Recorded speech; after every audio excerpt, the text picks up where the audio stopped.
పంచాయతీరాజ్ వ్యవస్థ ప్రజాస్వామ్యానికి పునాది. అందులో సర్పంచుల పాత్ర మరింత కీలకం. ఇవన్నీ పట్టించుకొని గుంపు మేస్త్రి సాగతీశాడు. స్థానిక పాలనను అటకెక్కించాడు. మరిన్ని అధికారాలు ఇవ్వాలని కేంద్రం ముందు కేకలు పెడుతున్న రేవంత్ రెడ్డికి స్థానిక సంస్థల ఎన్నికలను నిర్వహించాలన్న సోయే లేదు. ఆనవాయితీని పాటించాలన్న ఇంగితం అంతకన్నా లేదు. కాలయాపన చేస్తూ స్థానిక పాలనను ప్రత్యేక అధికారుల చేతిలో పెట్టిన తమాషా చూస్తుంటే హైకోర్టు గట్టిగానే తలంటింది. 3 నెలల్లో ఎన్నికల ప్రక్రియ ముగించాలని స్పష్టమైన ఆదేశాలిచ్చింది. ఎప్పుడు ఎవరో మొట్టికాయలు వేస్తే కానీ, ముళ్ళకట్టెతో పొడిస్తేనే కానీ ముందుకు పోని గుంపు మేస్త్రికి ఇప్పుడు ఎక్కడా లేని కష్టం వచ్చిపడిందా? ముందు చూస్తే నొయ్యి, వెనుక చూస్తే గొయ్యి అన్నట్లుగా తయారైందా పరిస్థితి? స్థానిక సమరంలో గెలుపుబాట కానరాక మంత్రులు మద్దతుగా నిలుస్తారో లేదో తెలియక కకలవికలమవుతున్నాడా? ఎలక్షన్లు జరగట్లేదని చెప్పి మేము హైకోర్టుని ఇదివరకే ఆశ్రయించడం జరిగింది. ఈ పదవీ కాలం ముగియడం వల్ల స్పెషల్ ఆఫీసర్స్ని అపాయింట్ చేస్తారు అనుకొని కొందరు సర్పంచ్లు మమ్మల్ని ఆశ్రయించడం జరిగింది. మేము అప్పుడు హైకోర్టులో పిటిషన్ వేయడం జరిగింది. హైకోర్టు వాదనలు విన్నాక వీళ్ళు ఏం చేశారంటే, గవర్నమెంట్ ఒక చెప్పేది ఆల్రెడీ డివిజన్ బెంచ్ మాకు 90 రోజుల సమయం ఇచ్చింది, 3 నెలలు ఈ రిజర్వేషన్ ప్రక్రియ పూర్తి చేయడానికి బ్యాక్వర్డ్ క్లాసెస్ సర్వే చేసి. సో ఆ ప్రక్రియ ఉండడం వల్ల ఈ ప్రాబ్లం జరుగుతున్నది. లేకుంటే మేము ఎలక్షన్ కండక్ట్ చేస్తుండేమని గత సెప్టెంబర్లో ఒక షెడ్యూల్ ఇచ్చాది. సుప్రీంకోర్టు తీర్పుకి విరుద్ధంగా ఉన్నది అని చెప్తే కోర్టు అప్పుడు వాళ్ళని అడగడం జరిగింది. ఈ ప్రక్రియలో మీరు ఎన్ని ప్రక్రియలు కంప్లీట్ చేశారంటే మేము 3 చేశాము, ఇంకొకటే ఉంది division of wards and reservation. ఆ ప్రక్రియ అయిపోయినాక ఎలక్షన్ కమిషన్ నోటిఫికేషన్ ఇస్తుంది అనగానే స్టేట్ ఎలక్షన్ కమిషన్ వాళ్ళ అడ్వకేట్ గారు ఏమన్నారంటే, మాకు ఇంకో 60 రోజుల సమయం కావాలి, సో ఓవరాల్గా 90 రోజులు సమయం కావాలని చెప్పినప్పుడు మేమేమన్నామంటే, ఈ ఎలక్షన్స్ అనేది ఏ కారణాల చేత వాయిదా చేయొద్దు. ఒకవేళ ఎలక్ట్రల్ రోల్స్ లేకున్నా కానీ దాంట్లో ఏమన్నా ప్రాబ్లం ఉన్నా అని పాత ఎలక్ట్రల్ రోల్స్ తోటి ఎలక్షన్ కండక్ట్ చేయాలి. ఒకవేళ స్టేట్ గవర్నమెంట్ ముందుకు రాకపోతే ఎలక్షన్ కమిషనే కోర్టుని ఆశ్రయించి ఎలక్షన్లు నిర్వహించాలి. ఇంత పవర్ సుప్రీంకోర్టు ఇచ్చింది కాబట్టి మీరు ఇంకెక్కువ సమయం ఇవ్వద్దని చెప్పి మేము కోర్టు విన్నవించడం జరిగింది. కోర్టు కన్సిడర్ చేస్తూ మా విన్నపాన్ని కన్సిడర్ చేస్తూ వల్ల అక్టోబర్ 30 లోపు ఎలక్షన్ ప్రక్రియ పూర్తి చేయాలని చెప్పి తీర్పు ఇవ్వడం జరిగింది. ప్రజాస్వామ్యం రాజ్యాంగ స్ఫూర్తి అంటూ పదే నీతులు చెప్పే రైఫిల్ రెడ్డి స్థానిక ఎన్నికలు నిర్వహించకుండా ఇన్నాళ్లు కాలయాపన చేశారు. సర్పంచ్ కుర్చీలకు పట్టిన బూజు తులిపే ప్రయత్నం చేయకపోగా వారికి ఇవ్వాల్సిన నిధులు కూడా దిగమింగాడు.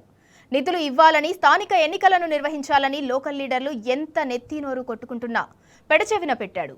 కానీ ఇప్పుడు సాక్షాత్తు రాష్ట్ర హైకోర్టు జోక్యంతో దిగిరాక తప్పట్లేదు. స్థానిక ఎన్నికలు నిర్వహించాల్సిందేనని రాష్ట్ర ఉన్నత న్యాయస్థానం గట్టిగానే తలంటింది. పాలక వర్గాల గడువు ముగిసి 1.5 ఏళ్ల అయినా ఎన్నికల నిర్వహణలో జాప్యం ఎందుకని రాష్ట్ర ప్రభుత్వాన్ని, ఎన్నికల సంఘాన్ని సూటిగా ప్రశ్నించింది.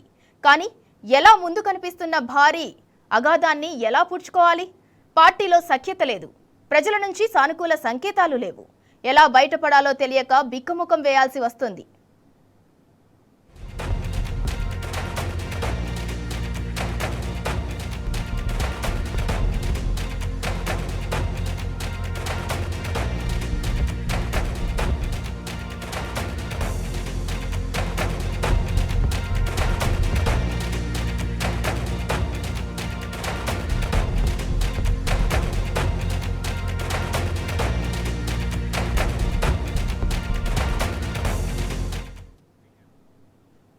స్థానిక ఎన్నికలను నిర్వహించక తప్పదన్న ఆలోచనతో అన్నదాతలను ఆకట్టుకునే ఎత్తుగడతోనే రైతు భరోసా అంటూ రేవంత్ రెడ్డి అన్నదాతలపై ఎక్కడా లేని ప్రేమ కురిపించాడు. 18 నెలల్లో రైతులకు 70,000 కోట్లకు పైగా ఎగ్గొట్టిన గోబెల్స్ రేవంత్ భరోసా సంబురాలంటూ కొత్త డ్రామా నడిపాడు. రైతులెవరూ పట్టించుకోవట్లేదు కాబట్టి తన భజన తానే చేసుకుంటున్నాడు. అడ్డగోలు వాగుడు వాగి తనది వంకర బుద్ధేనని మరోసారి చాటుకున్నాడు. అది చూసి జనమంతా నవ్వుకున్నారు. ఇదే కేసీఆర్ హయాంలో ఏం జరిగింది? 10 ఏళ్లు తెలంగాణను పాలించిన గులాబీ దళపతి అన్నదాతల కోసం ఎన్నెన్ని చేశారు? 10 ఏళ్లలో 80,000 కోట్లు రైతన్న ఖాతాలో జమ చేస్తే ఇలా సంబరాలు జరుపుకున్నారా? ఆ మాటకొస్తే అన్నదాతలే కేసీఆర్ చిత్రపటాలకు ఊరూరా పాలాభిషేకాలు చేశారు. మిఠాయిలు పంచుకుంటూ ఉత్సవాలు జరుపుకున్నారు. గుంపు మేస్త్రీలా ఇలా క్రెడిట్ కోసం పాకులాడలేదు. గోరంత ఇచ్చి కొండంత సంబరాలు జరుపుకోలేదు.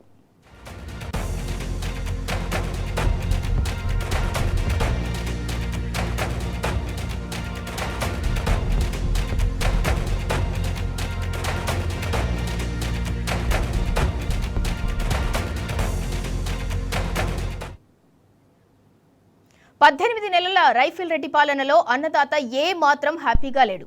ఇది నిజం. సమైక్య పాలనలో పుట్టి ముంచిన కరువు రోజులను తలుచుకుంటూ రైతన్న కంటి నిండా నిద్రకు దూరమయ్యాడు. తాజాగా ఇచ్చిన 9,000 కోట్లు ఎక్కడ సరిపోతాయని నిలదీస్తున్నారు. మిగిలిన 80,000 కోట్లు ఎప్పుడు జమ చేస్తావంటూ నిరసిస్తున్నారు రేవంత్ రెడ్డిని. ఆయన ఎమ్మెల్యేలను ఊరూరా ఎండగడుతున్నాడు. ఇందుకు బీఆర్ఎస్ పార్టీ కూడా కార్యాచరణను సిద్ధం చేస్తోంది. 10 ఏళ్ల గులాబీ పాలనలో గ్రామాల్లో ప్రగతి పరుగులు పెట్టింది. పంటలన్నీ పచ్చగా కలకలలాడాయి. అన్నదాత ఆనంద తాండవం చేశాడు. కానీ ఇప్పుడు సమైక్య పాలన నాటి రోజులు గుర్తుకొస్తున్నాయి. కరెంటు ఎప్పుడొస్తుందో ఎప్పుడు పోతుందో తెలవటం లేదు. కరువు కాటకాలు కటకటలాడుతున్నాయి. బంగారు పంటలు పండిన భూములన్నీ పూర్తిగా నెర్రెలు పారాయి. గ్రామాల్లో అభివృద్ధి పనులు ఎక్కడికక్కడే నిలిచిపోయాయి. సర్పంచులకు తమ పాలనలో నిధులు అందలేదు. అప్పులు కట్టి అభివృద్ధి చేసినా తమ పైసలు తమకు ఇస్తలేరన్న కసి రేవంత్ సర్కార్ను ఉక్కిరి బిక్కిరి చేస్తోంది. ఊర్లలో తిరిగే పరిస్థితి లేదని సాక్షాత్తు ఎమ్మెల్యేలే చెబుతుండటంతో గుంపు మేస్త్రికి కళ్ళు బైర్లు కమ్ముకున్నాయి.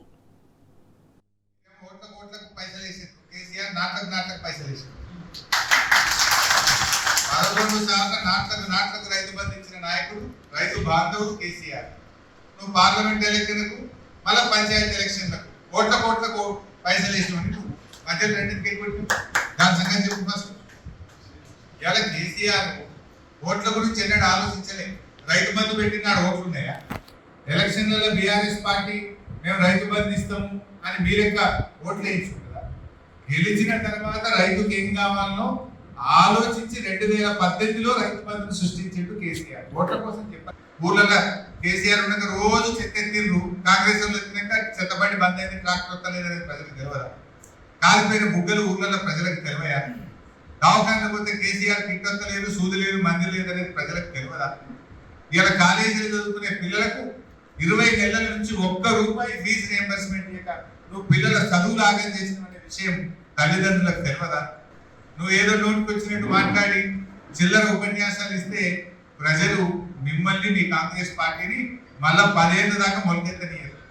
నువ్వు ఏడాది అర్థంకి ఎలక్షన్ ఎందుకు పెట్టలేదా? నీకు భయం పట్టుకున్నది ఓడిపోతావు. భయం పట్టుకొని ఇప్పుడేదో ఎలక్షన్లో పెడితే రైతు బంద్ చేసి నయా నాటకానికి తెరలేపి కొత్త కథ పెట్టి దాంట్లో కూడా చాలా కోతలు పెట్టి.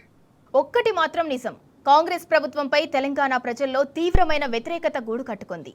6 గ్యారంటీలు 420 హామీలు అమలు కాకపోవడంతో ప్రజలు అసంతృప్తితో ఉన్నారని చాలా క్లియర్గా తెలుస్తోంది. అందుకే స్థానిక ఎన్నికల్లో పార్టీ అభ్యర్థులను, పార్టీ బలపరిచిన అభ్యర్థులను గెలిపించుకునే బాధ్యతల నుంచి రేవంత్ రెడ్డి వ్యూహాత్మకంగా తప్పుకున్నారు. ఎమ్మెల్సీ ఎన్నికల ఫలితాలతో తన సత్తా ఏంటో బయటపడటంతో స్థానిక సమరం తన వల్ల కాదనుకుంటున్నారా? 18 నెలల తన అసమర్థ పాలనలో తీవ్రమైన ప్రజా వ్యతిరేకత ఉన్నదని తెలిసే తెలివిగా వ్యవహరించారా? స్థానిక ఎన్నికల్లో అభ్యర్థులను గెలిపించే బాధ్యతల నుంచి కావాలనే తప్పుకొన్నారా? నిధులు, బాధ్యతలను జిల్లాల ఇన్ఛార్జ్ మంత్రుల మెడ మీదకి అన్నీ తెలిసే తోసేశారా? రోజుకో సర్పంచ్ పెండింగ్ బిల్లులు చెల్లించక ఈ ప్రభుత్వము ఇబ్బందులకు గురి అయితే రోజుకో సర్పంచ్ ఆత్మహత్య చేసుకుంటుండు. ఈ ఆత్మహత్య చేసుకుంటుండు కాబట్టి ఇవాళ మానవ హక్కుల కమిషనర్ గారికి సుమోటంగా ఈ కేసు నమోదు చేసి ఈ ప్రభుత్వం పైన చర్య తీసుకునే విధంగా మేము తెలంగాణ సర్పంచ్ల సంఘం జాయింట్ యాక్షన్ పక్షాన వినతిపత్రం అందజేసినాం. మేము గతంలో ఈ ప్రభుత్వం వచ్చి 18 నెలలు అవుతున్నది. 18 నెలల సంది మేము అనేక సార్లు ప్రభుత్వానికి వినతి పత్రాలు ఇచ్చినాం, మంత్రులను కలిసినాం, ముఖ్యమంత్రిని కలిసినాం, అదేవిధంగా పంచాయతీరాజ్ కమిషనర్ని కలిసినాం. అనేక రూపాలలో వినతి పత్రాలు ఇచ్చి నిరసనలు తెలిపి మా ప్రభుత్వం మా బిల్లులు చెల్లించామని అనేక సార్లు మొరపెట్టుకున్న మాది పరిష్కరించకపోవడం వల్ల ఈ ప్రభుత్వం ఇప్పుడు స్థానిక సంస్థల ఎన్నికలు నిర్వహిస్తామని పెద్ద వార్తలు వస్తుండడంతో కొంతమంది సర్పంచులు మా బిల్లులు రాబేమనే అపోహతో అనేక మంది సర్పంచులు ఆత్మహత్య చేసుకున్నారు. ఇప్పటికి కూడా చేసుకుంటానికి ఇంకా సిద్ధంగా ఉన్నారు. కాబట్టి ప్రభుత్వం తక్షణమే మా పెండింగ్ బిల్లులు చెల్లించే విధంగా చర్యలు తీసుకోవాలని ఈ కమిషనర్ గారికి విన్నవించడం జరిగింది. ఇక్కడే ఇంకో ముచ్చట చెప్పుకోవాలి. గుంపు మేస్త్రివి గుంటనక్క తెలివితేటలు. తన ఉనికికి ముప్పు వస్తుందని తెలుసుకున్న మరుక్షణం ఊసరవెల్లిలా రంగు మారుస్తాడు. మంచి జరిగితే అదంతా తన క్రెడిట్ అని చెప్పుకుంటూ అవతలి వాళ్ళు తన వాళ్ళని తెలిసినా నింద వాళ్ల మీద వేయటానికి ఎంత మాత్రం వెనుకాడని మనస్తత్వం రైఫిల్ రెడ్డిది. అందుకే స్థానిక సంస్థల బాధ్యతల నుంచి తప్పుకుంటూ జిల్లాల ఇన్ఛార్జి మంత్రులపైనే భారం నెట్టేశాడు.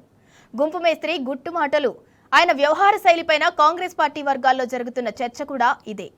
అదే సమయంలో లక్షలాది ఉద్యోగాలు ఇస్తానని రేవంత్ రెడ్డి మాట తప్పాడంటూ నిరుద్యోగులు కదం తొక్కుతున్నారు. ప్రభుత్వం వచ్చిన తర్వాత మేము మీద నోటిఫికేషన్లు ఇస్తే ఇన్ని నోటిఫికేషన్లు ఎంబడెంబడే వద్దు, మేము చదువుకోలేకపోతున్నాం, నోటిఫికేషన్లను వాయిదా వేయండి. ఈ దేశంలో ఏదైనా ఒక రాష్ట్రంలో ధర్నా జరిగిందంటే అది తెలంగాణ రాష్ట్రంలోనే. నోటిఫికేషన్లను వాయిదా వేయండి. ఈ దేశంలో ఏదైనా ఒక రాష్ట్రంలో ధర్నా జరిగిందంటే అది తెలంగాణ రాష్ట్రంలోనే. జాబ్ క్యాలెండర్ ఇవ్వకుండా నోటిఫికేషన్ ఇవ్వకుండా అశోక్ నగర్ నిరుద్యోగులు ధర్నాలు నోటిఫికేషన్ ఆపడం చేస్తాను. ఈ రోజు మేము నోటిఫికేషన్ ఇవ్వండి అని ధర్నా చేస్తా ఉన్నాం. ఈ రోజు మీరు 2 లక్షల ఉద్యోగాలు భర్తీ ఎక్కడని ధర్నా చేస్తా ఉన్నాం. ఈ రోజు మీరు రాహుల్ గాంధీ ప్రియాంక గాంధీ ఇచ్చిన హామీ ఎటుపోయిందని ధర్నా చేస్తా ఉన్నాం. 10 స్థానాల్లో గెలిచిన మీ ఎమ్మెల్యేని 64 స్థానాలు గెలిపించిన ఈ నిరుద్యోగులకి మీరు ఏం చేసిరని ధర్నా చేస్తా ఉన్నాం. మీ మాటలు మమ్మల్ని ఇబ్బంది పెడుతున్నారని ధర్నా చేస్తున్నాం. ఎక్కడైనా ప్రతి సభలకు వెళ్తుండో సభలకు పోతే విద్యార్థులు జాబులు వద్దని ధర్నాలు చేస్తుంటారని చెప్తారు తప్ప అరే విద్యార్థులు మీకు జాబులు ఎక్కువైతున్నాయని చెప్పి ధర్నాలు చేస్తున్నారని చెప్తుండ్రు. ప్రతి సభలో చెప్తుండు. అసలు ఇలాంటి అబద్ధపు మాటలు ఎందుకు చెప్తాడో ఏమో అసలు నాకు అర్థం కాదు. మన అదే నువ్వు ఒక రాష్ట్రానికే హెడ్ ముఖ్యమంత్రివి, మీరే అబద్ధపు మాటలు మాట్లాడితే మేమేం చేయాలి చెప్పండి. మిస్టర్ ముఖ్యమంత్రి, మీరు revise calendar job calendar immediate గా ఇవ్వాలి. ఎన్నికల్లో మేనిఫెస్టోలో ఇచ్చిన 2 లక్షల ఉద్యోగాలు భర్తీ చేయకపోతే కొడంగల్లో 2018లో నువ్వు ఓడిపోయినది ఒకసారి గుర్తు చేస్తా ఉన్నావు. నిన్నే కాదు నీ రాష్ట్ర వ్యాప్తంగా నేను కాంగ్రెస్ పార్టీ 64 ఎమ్మెల్యేలని నెక్స్ట్ ఎన్నికల్లో చిత్తుగా ఓడిస్తా ఉన్నాం. ఏమైనా ఇప్పుడు కాంగ్రెస్ పార్టీకి స్థానిక సంస్థల ఎన్నికల టెన్షన్ పట్టుకుంది.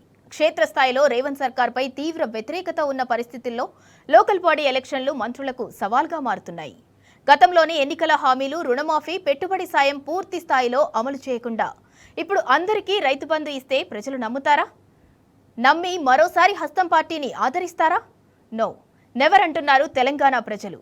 రైతు భరోసా స్టంట్కు తాము పడిపోమని ప్రజలు ఢంకా బజాయించి చెబుతున్నారు. అంటే ప్రజా వ్యతిరేకతను తప్పించుకునేందుకు ఆడిన రైతు భరోసా నాటకం బూమ్రాంగ్ అయినట్టేనా? ఇందిరమ్మ ఇళ్లపై పల్లె పల్లెనా జరుగుతున్న నిరసనలు చెమటలు పట్టించబోతున్నాయా?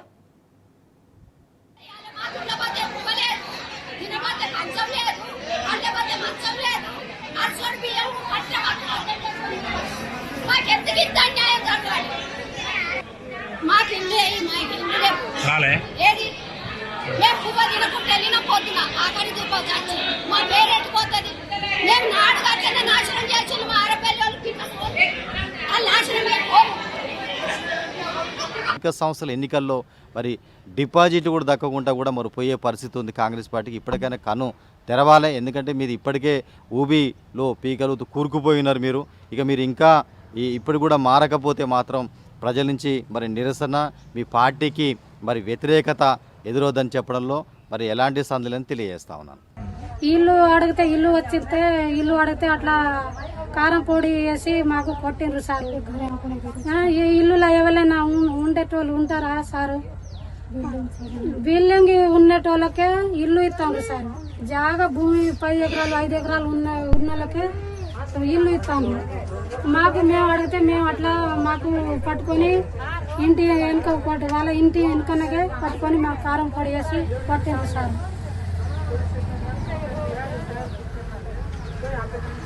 మా ఆయనకు ఏ మాటలు రాదు సార్. నాకు సార్ మాటలు సరిగా రాదు సార్. మేము ఏవైనా జోలికి పోము సార్. ఏదైనా గవర్నమెంట్ ఏదైనా చెప్పాలి సార్. మాకు ఎవరైనా ఉండేటోళ్ళు లేరు. మాకు కొట్టదు ఎవరు రాలేదు సార్. మేము ఇద్దరే ఉన్నావాడా. నిజానికి లోకల్ బాడీ ఎన్నికల్లో పరాజయం తప్పదని ఇంటెలిజెన్స్ ఇప్పటికే రైఫిల్ రెడ్డికి ఓ నివేదిక ఇచ్చిందన్న ప్రచారం జరుగుతోంది. గ్రామాభివృద్ధి కోసం రూపాయి కూడా ఇవ్వని అసంతృప్తి ప్రజల్లో పెళ్లిబిక్కుతుందని తేల్చి చెప్పినట్లు కాంగ్రెస్ వర్గాల్లోనే చర్చ నడుస్తోంది. అసెంబ్లీ ఎన్నికల ముందు అడ్డగోలు హామీలిచ్చిన కాంగ్రెస్ పార్టీ అధికారంలోకి వచ్చిన తర్వాత వాటికి విస్మరించిందని ప్రజలు తీవ్ర స్థాయిలో రగిలిపోతున్నారు. 6 గ్యారంటీలు, 420 హామీలు అమలు చేయటం లేదని రేవంత్ సర్కార్పై ఆగ్రహంతో మండిపోతున్నారు. ఇంతకుముందు ఇచ్చిన రుణమాఫీ, రైతు భరోసా నిధులు అర్హులైన రైతులందరికీ అందలేదన్న కోపం కనిపిస్తోంది. వీటికి తోడు సర్కారు ధాన్యం కొనుగోళ్లను సక్రమంగా చేయలేదని అన్నదాతలు భగ్గుమంటున్నారు. కరెంటు కోతలు, ఎరువులు, విత్తనాలను సకాలంలో అందించకపోవటం పైన గుర్రుగా ఉన్నారు. మహిళలకు నెలకు 2,500 ఇవ్వకుండా ఓట్లడిగితే జనం ఎందుకు ఊరుకుంటారు? రాజీవ్ యువ వికాసం వాయిదాల మోసాలపై యువత నిలదీయదా? పెన్షన్ల మోసంపై నిలదీస్తున్న వృద్ధులకు ముఖం చూపించే అర్హత కాంగ్రెస్కుందా?